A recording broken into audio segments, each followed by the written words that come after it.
On this episode of Locked On Canadiens, what does Montreal have to do to finally beat Washington?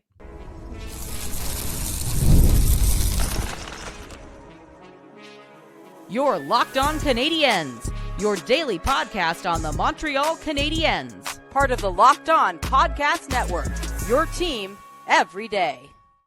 Hello, everyone, and welcome to episode 1221 of Locked On Canadiens. Thanks so much for making us your first listen of the day and for subscribing wherever you get your podcast. Doing that supports the show and ensures you do not miss an episode. Today is a little bit weird for me. I didn't have power for the last 8 hours. Miraculously, it came back on, and it's time to do a show. So I am Ian Boisvert, also known as I May Be a Teen, and I'm joined as always by the incomparable and always very patient Laura Saba. Laura, how are you doing today? The universe did not want me to do this fun mailbag without you, I think. Yeah, really excited for today's mailbag. We got a lot of really fun questions. We'll jump into that, but first we're going to break down the 2 weekend back-to-back games in Washington and then back in Montreal against the Dallas Stars. So let's start there. We'll start with this Washington matchup. I usually pull a lot of numbers. And I have them for Dallas. Don't get me wrong. It wasn't me just taking the day off because I didn't have power. But I don't need the numbers for the Washington game to tell you why you should care about the Washington game. It's the statement game. Thank you. That you took the words out of my mouth. This is a statement game, just like the Florida series was a statement series. The Vegas game was a statement game. The Colorado game was a statement game. But this is a team that has been a bit of a boogeyman for Montreal this season. They've only played them twice, but they haven't played a lot of teams twice. I think most of the teams they've played twice, they haven't played well. Like Toronto's one of them, they split. They've got crushed by the Rangers twice. One of them, they got stolen from them at Madison Square Garden, which I'm still upset about. The Penguins swept them. Washington is up 2-0 in the series. I believe this is the last time they will play each other this year. This game, I think, matters to me more than a lot of the other ones that have passed, because this one we have recent evidence that they collapse while playing this team. And I will be upset if it happens for a third time. Twice. Once it's like, okay, they're young. They weren't at a point in the season where we were like particularly stoked to be watching them every night. The second time, it was very frustrating because they should have had that one. It cannot happen a third time. What do you think they need to do differently in this one in order to avoid that fate? I think it's in their heads. And the reason that I say this is because they have demonstrated now that they can beat amazing teams. They can. They simply can. And I think they've done a lot of things correctly. A lot of things have gone right. But I keep thinking back to when it was 3-1 and the Leafs collapsed. And after that, watching Steve Dangle's Leafs fan reaction, and he kept screaming, "This team is haunted. It's haunted. It's haunted. It's haunted." Right? He said it like maybe a million times in that episode. I just wanted to bring up it was 3-1 for no reason. No, but this is the thing though. Like, so the Canadiens, like the original throwing up all over themselves game was Washington, right? Yes. That is where that started. That is where that narrative came out. That is where Marty's words came out. And then they started, like, it was a string of them, right? They put together a string of them. So this is why this team is important. I'm not too worried about are they going to do the right things, because they know how to do that now, right? Things have come together. Whatever it is that Kent Hughes was alluding to that wasn't working is now working, right? They're believing in the process. The process is working. But as we've seen, because there was no earthly reason why Toronto should have lost that series, I don't know how many years ago when it was 3-1, but they did, because the Canadiens were able to capitalize and get in their heads. And so Washington, not being an inferior team, still has that ability to capitalize and get in Montreal's heads. And so it's so important for me to know, is this team actually progressing, as Kent Hughes talked about, or are they going to fall apart at the mere sign of something that they're not used to, or something that has been difficult for them in the past? Yep. And they'll have Ovi back. He's back and scoring again, which is, it's bittersweet, right? Because I would like to be able to root for him to score, but maybe not. Not against Montreal. Yeah, he scored. He's got enough against the Canadiens. Go beat up on somebody else, man. I still remember. Do you remember that one goal he scored in Washington where he banked it off the boards and like spun around Roman Hamrlik and went all the way down on Carey? Like it was incredible. Wasn't it like the goal of the year? Like it was I can replay it in my head with like perfect accuracy. Like that was an incredible play. And the last time they played Washington, that was the Tom Wilson jawbreaker game where he took that puck off the face and he looked like, if you ever saw the cartoon Ed, Ed and Eddie where they all walked around with giant jawbreakers in their mouths, that's what he looked like. It was horrifying. And then he scored.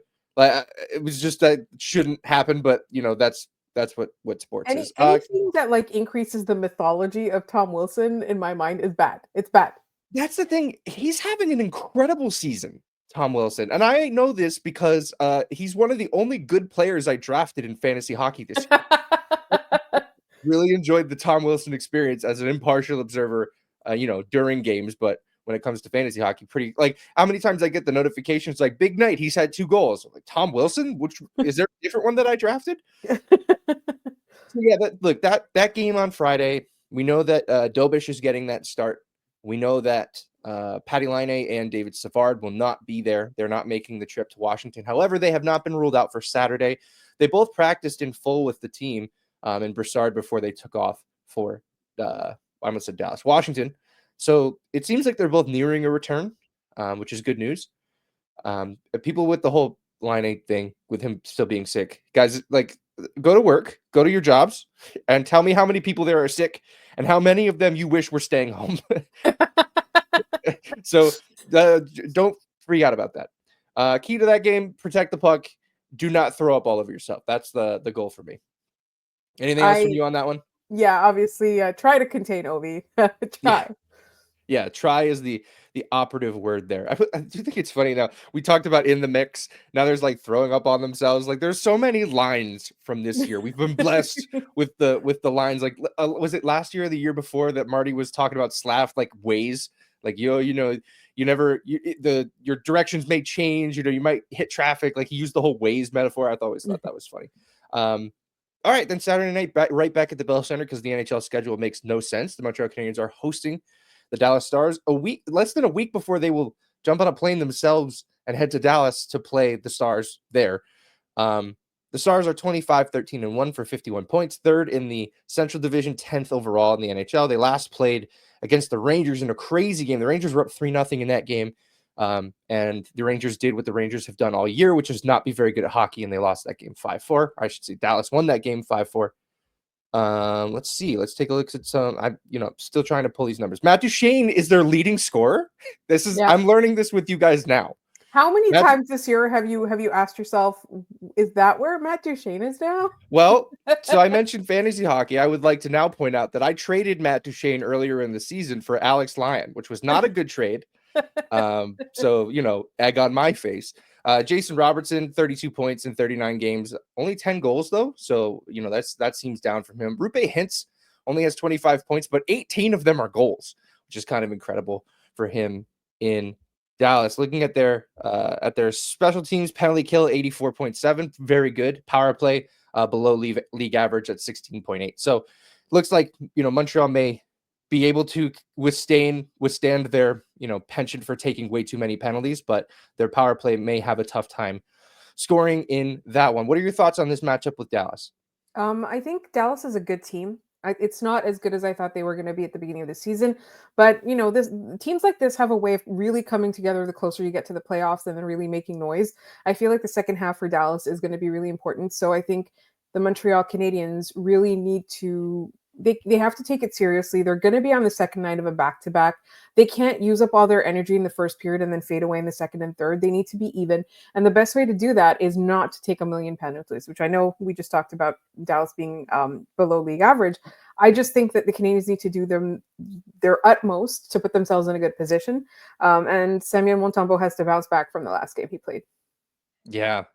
I mean, and they won. It was a win. It was a win, but wild. Yeah. But he was not particularly great in that one. I'm the same way. I think Dallas is way more talented than their record would show, and their record's very good. They're 10th in the NHL, right? It's not like this team is full of slouches. Yeah. I just thought they would be third.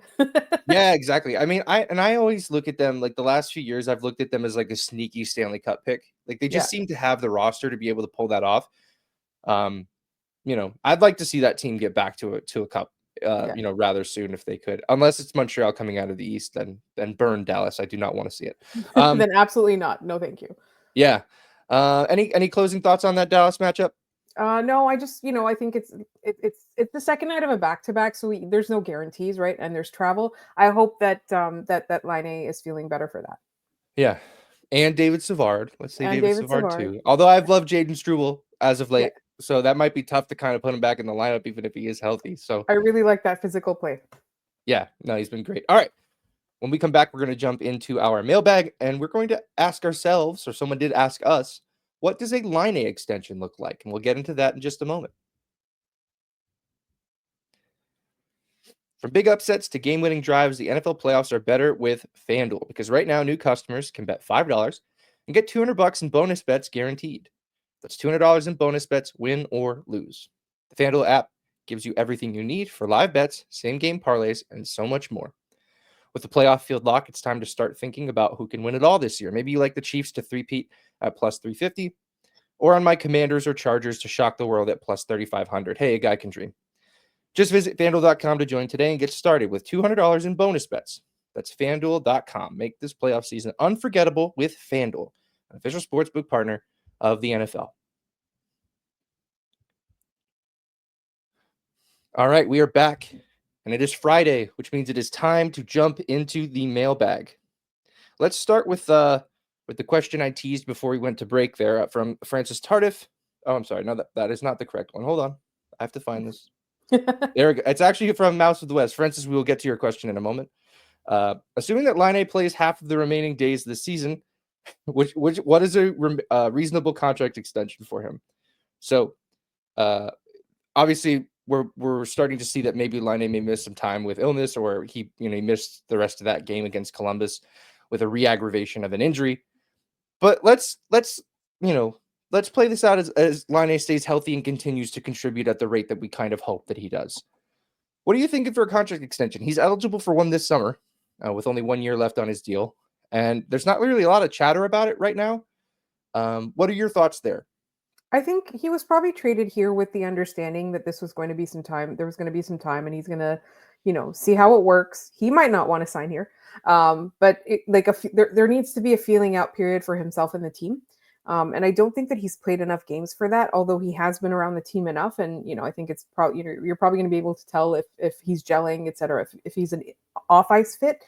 But I do think that there needs to be a lot more games for the Canadiens to kind of determine that. And I honestly, truly think that the conversation doesn't open until after Kent Hughes has finished with draft day and with free agency, because he said that there would be a possibility to add somebody this summer that was going to improve them, right? We always thought about how he's keeping a lot of that capital, and the draft capital, et cetera, some of the prospects to make a big splash this summer. And the reality is, if you look at all the free agents and you look at what he might be able to get in a trade, there are a lot more attractive options on the trade market currently. So I feel like that conversation does not begin until he's done with all of that. So he knows what kind of money he's got to play with, what kind of money he's got to offer Patrik Laine. And there's also that unspoken rule where Nick Suzuki makes the most money on this team. Like, how's that going to go with Patrik Laine, who is at the age where he is going to expect the biggest contract of his NHL career? So there's a lot at play here. So I do think that they will need some time. And I don't know necessarily that Patrik Laine wouldn't be okay with giving it a bit more time. Like maybe Kent Hughes says, right, I'm not ready today, but maybe 2 months into the season, like, call me at the end of November or something like that. We'll start those negotiations. Or like maybe he thinks that he believes in Patrik Laine and like what he's brought in the few games that are left in the season. Well, I say few, half the season is left. Maybe there's a consistency that they like. Maybe there's an energy that they like. Maybe he helps other people improve in a way that they like, right? Maybe it becomes this thing where 30 games from now, we're saying we could not imagine this core without Patrick Laine on it. But I don't think that conversation opens until he's done with both the draft and free agency. Yeah, I think that's about right. I think we wait until Kent Hughes has a shot to acquire something new, something, that they would like to add this summer, maybe another top 6 forward, maybe another top 6 defenseman or top 4 defenseman, preferably one that shoots right-handed. But I think like even after acquiring those, it doesn't close the door on signing Laine. No. It might I even think, improve the chances of getting a hometown discount, depending on what yeah, Kent Hughes gets, and Patrick Laine sees that and says, "Okay, I want yeah. to win." Right? Right? One option, Nikolai Ehlers, his best friend out of Winnipeg. That I would knew you were be going to say that. a killer summer for Kent Hughes. Is he grabs him and he keeps Patty. Patty wants to stay with his buddy and play. When he visited Winnipeg, he brought him a signed Patrick Laine Canadiens jersey. So that's it That's seems really like cute. yeah. Also, like this, like Scott always talks about how he's your Wario. Like a lot of times, like with your Petrie opinions and this like Nikolai Ehlers thing, the Leon Draisaitl thing. I feel like Yeah. there's a lot of like you're Yeah, my goal in definitely. taking over this was to be different, but also like do the Indiana Jones scene where it's a bag of sand instead of the actual valuable thing and nobody notices. So that's it's nice to hear that I have some Scott-isms still left in me. Look, I think that a Laine contract extension, you made a point about the Nick Suzuki sort of cap, right? That this team has. And I love that when they acquired Patrick Laine, they said, hey, now Patrick Laine is he gets paid more than Nick Suzuki. Does that mean that you're not following that rule anymore? And I still remember Hughes' answer was, well, we didn't sign that contract. So, that was particularly telling that maybe they think that rule should still be in place. But if you think that when Lane Hutson is at the end of his contract, that he's signing for less than that, I think you're out of your mind. I think that when Ivan Demidov comes here and it'll be 3 years from now before he can sign a bigger deal, he's going to be worth more than that. So that rule is going to go the way of the dodo eventually. But Right. for now, like it kind of makes sense. I kind of still agree with it. I absolutely agree with it for now. And the thing is, at the time that Nick Suzuki and Cole Caulfield signed those contracts, they were the best players on this team. Yeah. If a better player comes along, like you pay them more. It's just the way it is. But I do also understand though that like the message is, if you think you deserve more than this guy or that guy, bring more. Yeah. Right? Yeah. Yep. Absolutely. I teased Francis Tardif a second ago, so we will get to their question now. Is the recent success sustainable for the rest of the season? This is a word that we like to throw around as sports fans to make ourselves feel better about our own team's performance or about another team's performance being unsustainable. What's your first feeling when you hear that word sustainable and the way in relation to the way the Montreal Canadiens are currently playing? So I think it's two things. Are you expecting the end results of the games to be the same? I don't think so.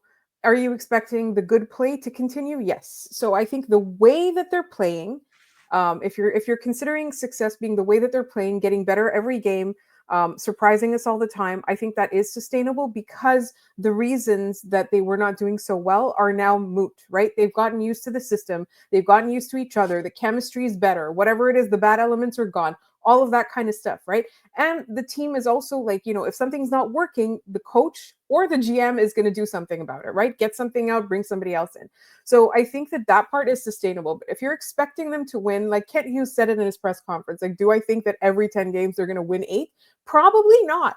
I don't think it's fair to expect that. So, but I think it's fair for us to watch every game and be able to expect that the Canadiens might win it, as opposed to 6 weeks ago where we would watch it and we would be like, we know that there's going to be an epic third period collapse every single time. Yeah, and I'll pull a number here. The number that indicates luck in hockey, or at least gives us a glimpse of it, is PDO. It's basically your shooting percentage and your save percentage added. At 5-on-5, the Canadiens have the 10th lowest PDO. So they're not lucky. They're not a very lucky team. However, it's sort of a misnomer because their shooting percentage at 5-on-5 is the 10th, or was it the 5th? 1, 2, 3, 4. They're very close to the top in shooting percentage at 5-on-5 at 10%. Not a lot of teams are in double digits. In fact, they're the last of the teams in double digits. Everyone under them is 9 or 8 or 7 or 6. Geez, Nashville, find someone who can score. But the save percentage thing at 5-on-5, 88.9. That's very low compared to the rest of the league. In fact, it's the second worst.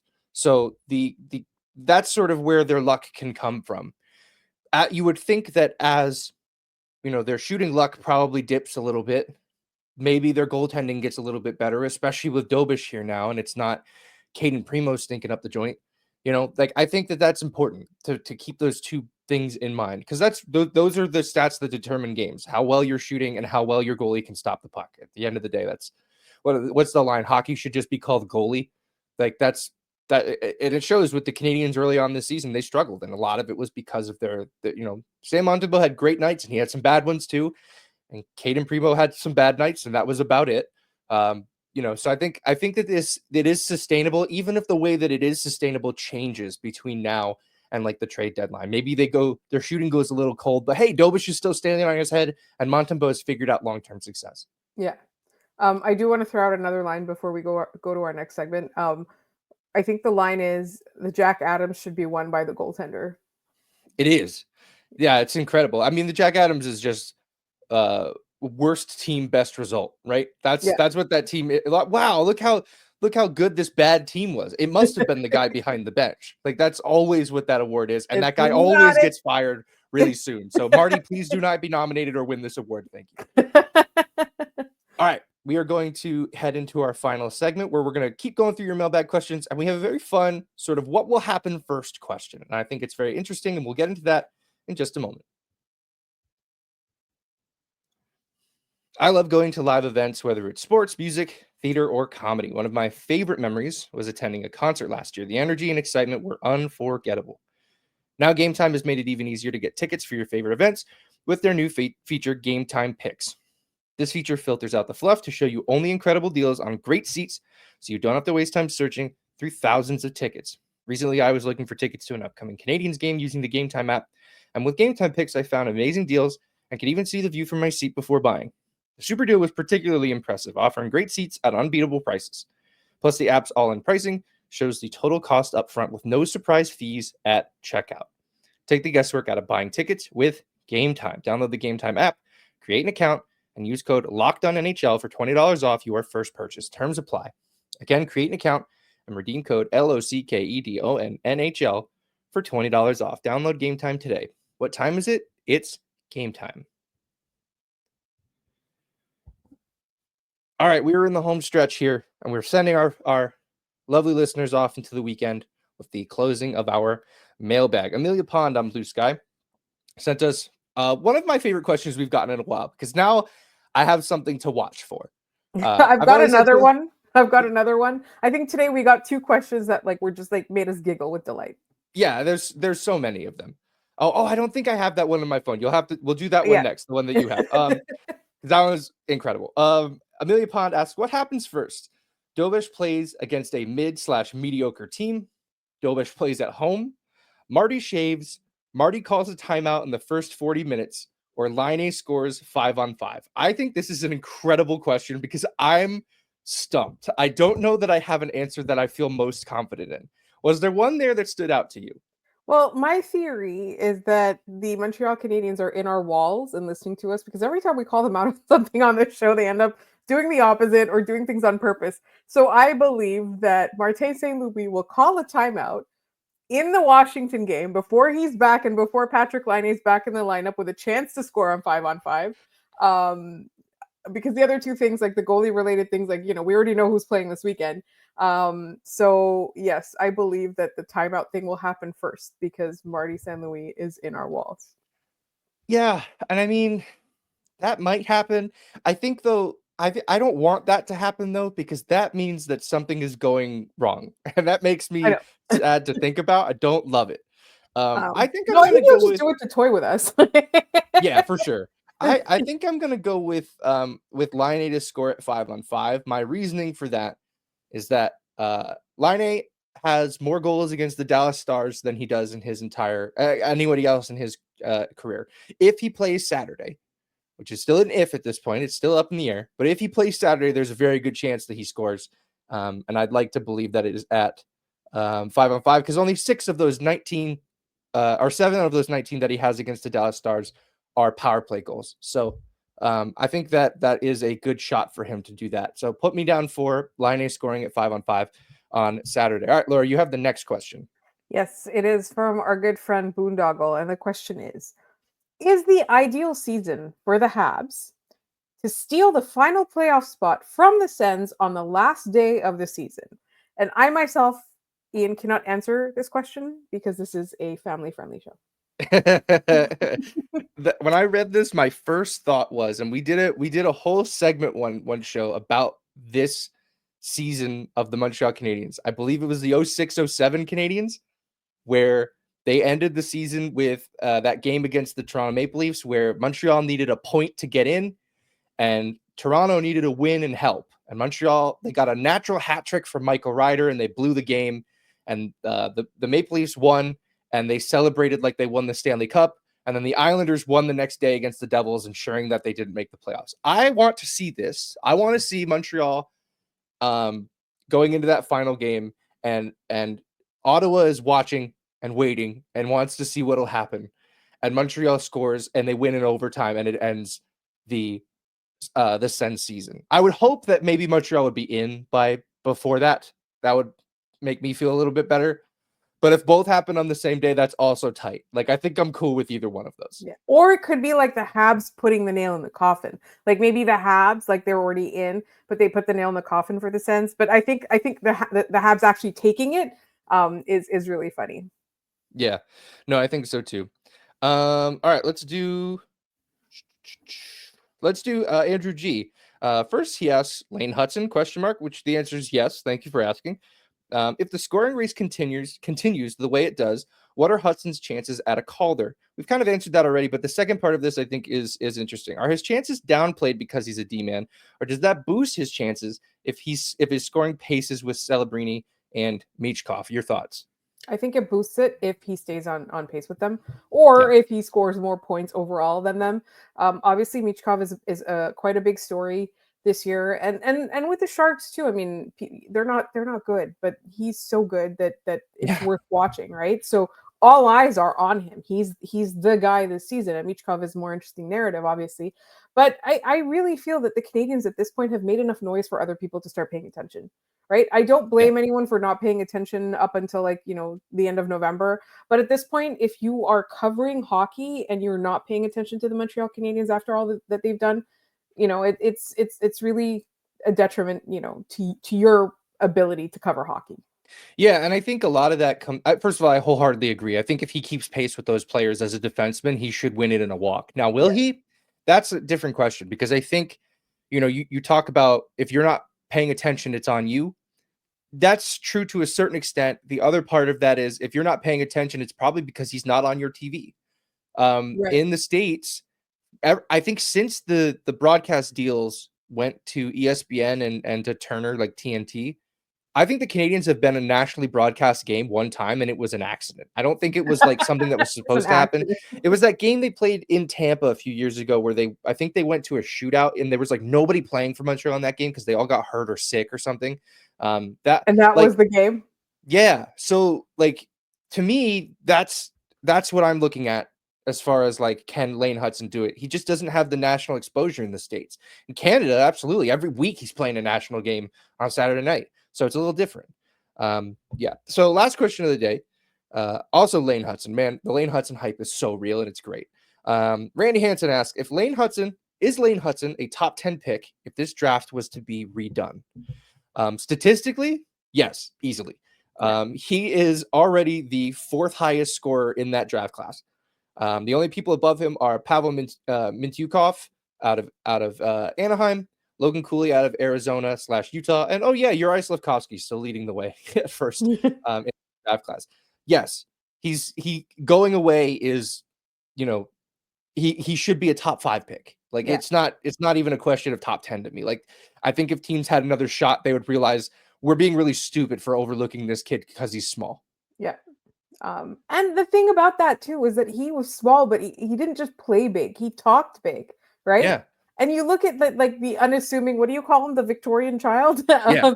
uh, He's translucent. Like, I yeah, love him to death, but he's Casper needs some tiny. sun, and I get it. It's hard out here for us. I get it. he's he's a translucent Victorian boy. But he came in with the confidence saying that he had enough confidence to say he was going to grow 2 inches, Yeah. The note from his doctor is still legendary. It's just you see that, and that's a guy like Marty. He's gonna make the NHL and he's gonna make the Hall of Fame. So Wow. yeah. Huge if true. I cannot wait to see that. That's awesome. Imagine, but that's the thing. That attitude is like the Martin St. Louis attitude, right? And Yeah. guess who his first coach is in the NHL? It's Martin St. Louis. Like, this is So to me, like, you see a guy like that and you don't draft him, and it's your loss. Yeah, like guys like Lane Hutson and Cole Caulfield, they've been small their entire lives. It has never been an issue to this point. Why I don't understand why all of a sudden we're like, well, they're never going to be able to hack it. It's kind of wild to think. All right, thank you for sending in your mailbag question as always. As always, we left some on the table. Some of these will turn into segments throughout the week. So, Yeah. we have some stuff cooking. I'll make a note of them so we mention them, and we'll get to those, with more time at our disposal. But first, before we head into our weekend, we have your trivia. Yesterday's question: 50 players have suited up for just one game with the Montreal Canadiens, but only one of them scored in that lone game. Who was it? And the answer, Good Sport 65 had it on YouTube. Perry Ganchar. I'll give you the quick background on Mr. Ganchar. Traded to Montreal from St. Louis. He couldn't crack the Canadiens lineup, so he spent 3 seasons with the Sherbrooke Canadiens. He was called up for one game on Halloween of 1987. Scored on his only shot. Never played for Montreal again. He is one of only 2 Montreal Canadiens all time to have a perfect shooting percentage as a Montreal Canadien, and the other is Jose Theodore, because he is a goalie who took 1 shot at net and it went in. So very, very fun story there with Perry Ganchar. He was eventually traded to Pittsburgh, so they had a Ganchar and a Ganchar. So did Montreal. Wow, look at that. All right, today's question. Against Vancouver, Kirby Dach played in his 100th game as a Montreal Canadien. So very little fanfare, by the way. No one really mentioned that he's played 100 games, even though he's been here for like 3 years. When he plays his next game, he will tie 4 Montreal Canadiens at 101 games played. Give me at least one of them. Go think, rack your brain for some Montreal Canadiens. I'll give you a hint. We've talked about one of them recently on this show. So good luck. If you have the answer, put it in the comments. We will pin whoever gets it right and shout you out on the next episode of the show. But that's it for this one. And that's it for the week on Locked On Canadiens. Thanks so much for tuning in and for making us your first listen of the day. For your second listen, head over to Locked On Fantasy Hockey. Get the edge over your league mates with daily tips from Steal and Flip. Subscribe to Locked On Fantasy Hockey wherever you get your podcasts. We are Locked On Canadiens everywhere. Blue Sky, TikTok, Instagram, Twitter, but we're not there. LockedOnCanadiens@gmail.com. Send in mailbag questions, thoughts, compliments. Who doesn't love to get those? You can find me on Twitter, on Blue Sky, at Maybe It's Ian. You can find Laura at The Actor Stick. Thanks so much for tuning in. Enjoy the games this weekend, and we'll see you on Monday.